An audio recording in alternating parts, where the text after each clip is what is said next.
Ivan, ano nga ba talaga yung unang dapat na ina-upgrade sa isang bisikleta? Yung mga bumibili pa dito sa Budget Bus Cavite, ano yung unang ina-upgrade nila? Pero in terms of ano, sabihin natin pang matagalang upgrade ba, ano yung dapat inuuna? Pag comfortability yung usapan, ano dapat ang unang-unang ina-upgrade sa isang bisikleta? Advisable ba talaga na mag-upgrade agad pag bumili ng bisikleta? Ano ba yung ma-advise mo, sabihin natin sa mga baguhan na bibili ng bisikleta? Okay ba mag-upgrade ng hub agad? Hub? Kasi yung iba gusto maingay, di ba? Gusto na maiingay na bike eh. So, para sa iyo ba, napaka-reasonable ba pag nag-upgrade ka kagad ng hubs mo? Ano ba talaga yung maganda? Bumili lang built bike or project bike? MTB ba? Gravel bike ba? Road bike ba? Or aero bike? Ano ba yung pinaka? Para sa mga baguhan?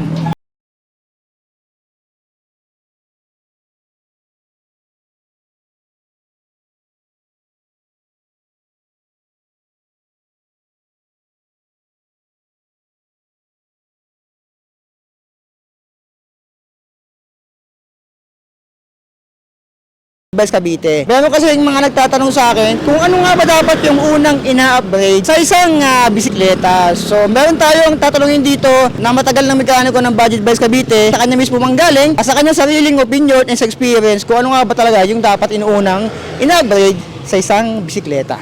So, tara, let's go! Okay, so ito na yung content natin tungkol sa ano nga ba yung unang dapat ina-upgrade sa isang bisikleta. Ako si Ivan po. Yun. Ivan mo! Ivan. Ilan taon? 27. 27. Gaano na nga ba siya katagal nagme-mekaniko? Actual bike shop, 3 years. 3 taon. 3 taon na sa actual bike shop. Yung bike shop na yun ay dito lang sa Budget Bus Cavite. 2 taon dito. Tapos yung sa iba, mga months. Months. So parang total ay 3 taon. Magta-3 taon po. Magta 3 taon sa buong career mo sa mga bike shop. Tapos bukod pa doon, mayroon ka bang experience sa iba pang outside ng bike shop? Nag-online selling din kasi ako eh. Bali, nag-buy and sell ako ng mga bike, mga sirang bike, ayusin ko. Tapos ibebenta ko rin. Aayusin tapos ibebenta Ako din. natuto mag-mekaniko. So kailan pa yun? Kailan yung unang pag-mekaniko mo? So matotal? Parang year 2014 ako nagsimula online seller. 2014, mababa pa yung Bitcoin nun 2014, so sobrang tagal na rin pala no online seller. Tapos mostly ang ginagawa mo sa buong buhay mo ay pag ayos ng bisikleta or mostly about bicycle. Oo. Ganun. Mula 2014 yan. So mula 2014. So ito na yung tanong natin, no? Kasi madami nagtatanong sa akin ito.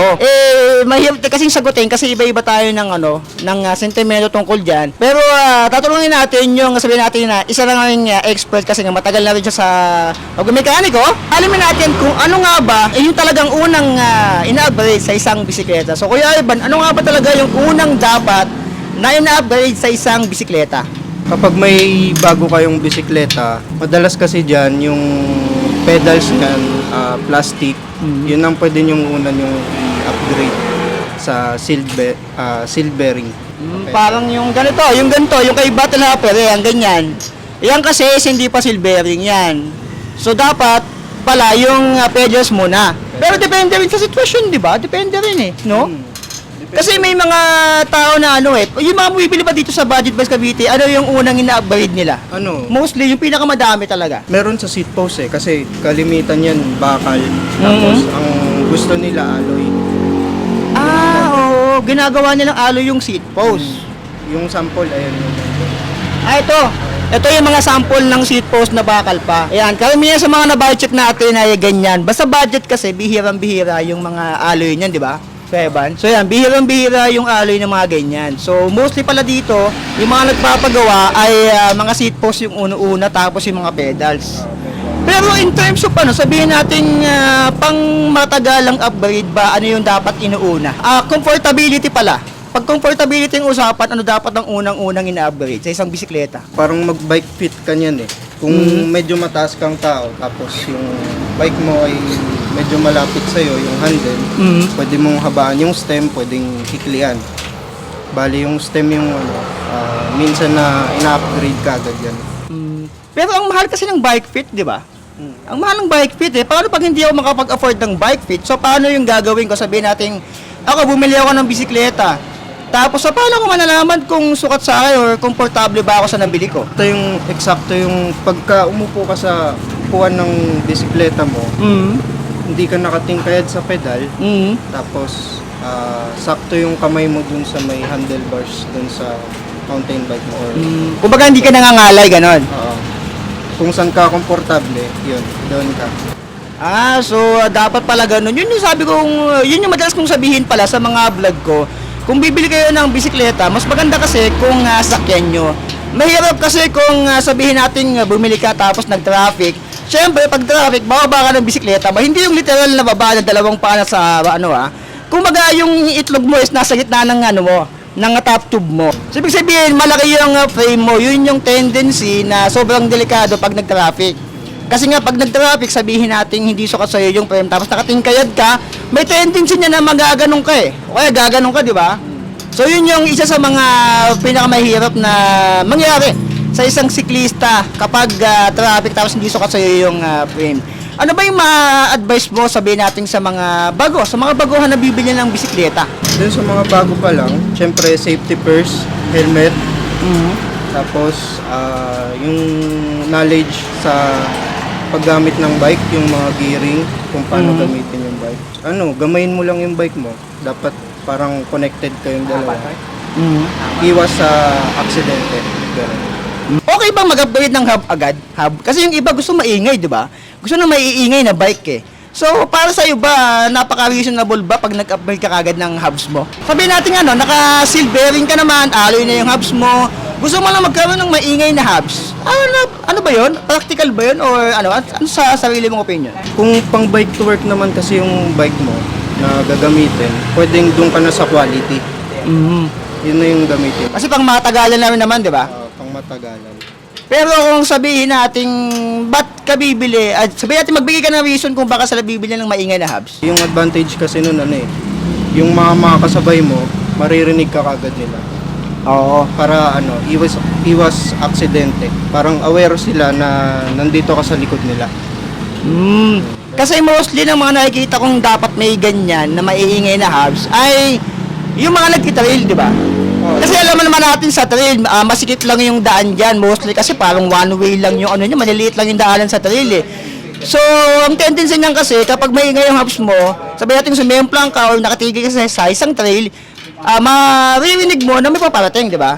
Yung talaga, di ba? Yung talaga yung, kasi yung parang nabasa ko dati eh. Ang pinakagamit daw talaga ng maingay na hubs ay sa trail para marinig ka nila pag may parating na, no? And isa pa sabi natin dito sa mga area na matao, sabi natin sa syudad, ang pinaka niyan is pag parang sa mga kanto-kanto din, di ba? Tama. Parang maririnig ka pag liliko ka na, ganyan. Parang nakamotor ka, parang ganun. Yung maingay yung motor mo, tapos maririnig ka ng mga nandun na nakatambay. Yun nga, no? Aksidente. Tapos, ang disadvantage lang talaga niyan, syempre, habulin ka ng mga aso.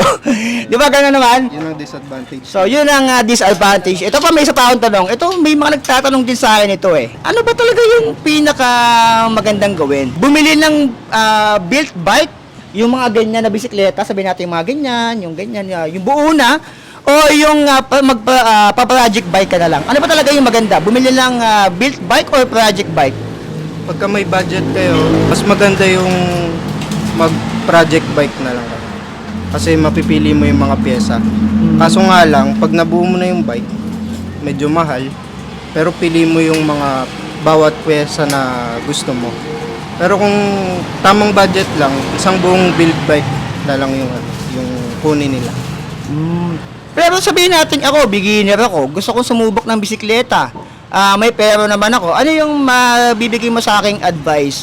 Bibili ba ako ng bibili ba ako ng built bike or mag-project bike na lang ako? Yung built bike na lang para nandyan na, wala ka nang po problema.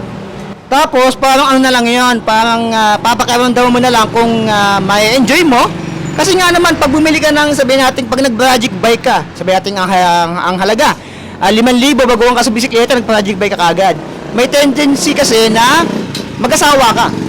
Di ba? Sabihin natin hindi mo talaga hilig yung bisikleta tapos nag-project bike ka. So parang sayang. Mag-build bike muna kayo. kay Kuya Ivan na mismo nang galing na dapat build bike muna. And kapag na-enjoy nyo, syempre, doon na kayo mag-upgrade sa mas higher, no? Taka doon mo kasi alamin papakiramdaman mo kung para saan ka, kung MTB ba, kung gravel, or road bike. Ito Kuya Ivan, sabihin natin ito baguhan ako sa bisikleta, wala akong kaalam-alam. Ano ba yung pinaka magandang discipline sa akin? Sabihin natin, ano bang magandang bilhin? MTB ba? Gravel bike ba? Road bike ba? Or aero bike? Ano ba yung pinaka? Para sa mga baguhan, yung pinaka magandang bilhin? Pinakamaganda, yung mountain bike pa rin.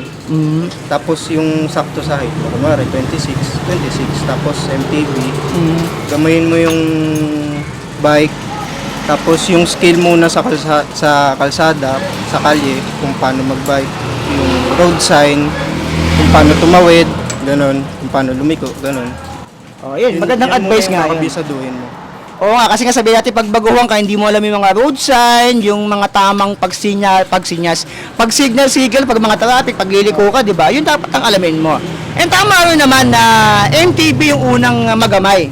Kasi nga pag nagamay mo yung MTB, parang magiging magaan na sa'yo pag lumipat ka ng road bike, di ba? Kasi yun yung na-experience ko nung MTB gamit ko si Battle Hopper, ayan.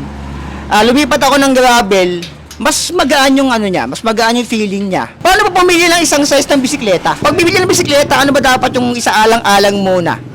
Bukod sa budget, syempre, alam naman natin, pag bibili kang bisikleta, dapat alamin mo muna yung budget, di ba? Tungkol naman sa size, paano ba pumili ng isang size ng bisikleta? Depende kasi sa height ng tao yan. Nung bibili. Kung, kunwari, 5'6" ka, pwede yan sa 27.5, pwedeng medium yung frame mo. Tapos yung wheel set, 27.5 din. So nandun talaga siya. Magpipit dapat yung height mo dun sa size ng bike mo. Saka dapat hindi siya sayad yung itlog mo doon sa top tube. Yun ang importante, di ba? Huwag mo ipipilit yung kunwari 5'4" ka tapos 29er gusto mo. Pwede naman, maitatakbo mo yun. Kaso, masyadong malaki yung bike para sa'yo. Advisable ba talaga na mag-upgrade agad pag bumili ng bisikleta? Kung pang bike to work, pwede. Kasi kailangan quality yung bike mo eh. Walang aberya na mangyayari. Pag bike to work, dapat talagang quality. Paano kung budget bike lang ako tapos wala akong pera? Alam mo naman, syempre, pag bike to work ka, minsan on the budget lang talaga sila. So, ano yung dapat unang i-upgrade nila pag nagkapera sila? Pedal. Para maganda yung pedal. Pedal. Pedal. Pag sa bike naman, ano bang mas okay pag beginner? Hydraulic na ba kagad or combo shifter or mechanical?